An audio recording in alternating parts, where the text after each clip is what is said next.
آج کل کے دور میں مختلف لوگوں کے مختلف مسائل ہیں جس میں جو سمجھ نہیں پا رہے لوگ، اور آج کل کا سب سے مین ٹاپک یہ ہے کہ پلس 40s کے بعد جس میں جو چینجز آنی شروع ہوتی ہیں اور جو مینٹل لیول اور فزیکل لیول پہ بندے میں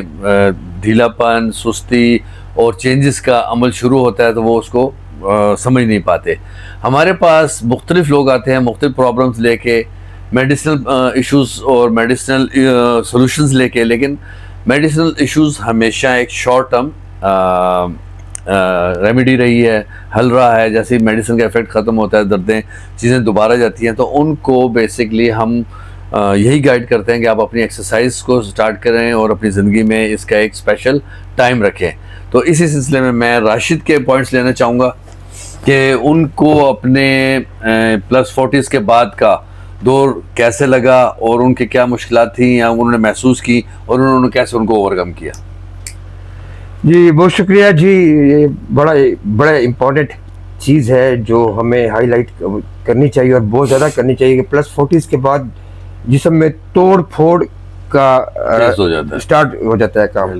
اور اس میں یہ ہوتا ہے کہ آپ کو مطلب لازمی ملزوم آپ کو ایکسرسائز کی طرف جانا پڑتا ہے۔ ہفتے میں 2 سے 3 دن آپ کو جم کرنا چاہیے، اور اس میں بیسیکلی ہم جان بنانے کے لیے پلس 40s کے بعد نہیں ہونا چاہیے۔ اس میں جو اس وقت کی جو بیسک بیماریاں ہوتی ہیں جیسے شوگر ہو گیا، بلڈ پریشر ہو گیا اور مسائل درد ہوں گے، اس میں ہلکی پھلکی ایکسرسائز اور ساتھ ایک پروفیشنل ٹرینر کا ہونا بہت ضروری ہے جو آپ کو گائیڈ لائن دے۔ میرے خیال سے یہ چیز بہت امپورٹنٹ ہے، بہت ضروری ہے، اور میں پوری کوشش یہی ہوتی ہے لوگوں کو یہی گائیڈ کروں کہ جو آپ میں ایجنگ ایفیکٹس آتے ہیں وہ مسکولر رہ کے کریں، آپ کی جو ڈائٹ چینجز ہیں اس کو فالو کریں اور ایکسرسائز کو ضرور ایڈ کریں۔ ایسے میرے خیال میں نے آپ کو بھی اس طرح ہی گائیڈ کیا تھا۔ میں اس میں ایک چیز ایڈ ضرور کروں گا کہ میں کچھ عرصہ 10 سال پہلے کی بات ہے، میں 50+ میں چلا گیا ہوں، تو یہ تھوڑی سی اس کو آپ کہانی بھی کہہ لیں، میں بڑا مطلب ڈپریسنگ موڈ میں چلا گیا تھا، اور اس وقت عظیم ملک صاحب نے مجھے کافی سپورٹ کی۔ سپورٹنگ ڈاکومنٹ میں اس لیے کہوں گا آپ ان کو، عظیم صاحب کو، اپنی ذات کے لیے کہ میں بہت ڈپریسنگ میں چلا گیا تھا، ایک سارٹ آف انگزائٹی آپ کہہ سکتے ہیں، اور کہ میں نے کھیلنا بھی چھوڑ دیا تھا۔ پھر میں ایک دم سے انہوں نے مجھے موٹیویٹ کیا، جم کی طرف لے کے آئے، ایکسرسائزز، کیونکہ میں تھا اسپورٹس بیک گراؤنڈ سے تھا، تو بس میں فوراً میں نے پک کیا، بس میں نے الحمدللہ اللہ نے مدد کی، میں نے پک کر لیا۔ تو اس میں پھر مجھے جم بتایا، جو میری غلطیاں تھیں وہ بتائی، موٹیویشن دیا مجھے کہ یار پٹھوں کا مسئلہ کیسے حل کرنا ہے اس کا۔ تو 10 سال ہو گئے الحمدللہ، 52 میری ابھی ایج ہے، اور الحمدللہ میں 50s کے ویٹرن بھی کھیل رہا ہوں، 40 کا ویٹرن بھی کھیل رہا ہوں، اور اس میں میں سارا کریڈٹ جو اس ٹائم دینا چاہتا ہوں عظیم ملک صاحب کو دینا چاہتا ہوں کہ ان کی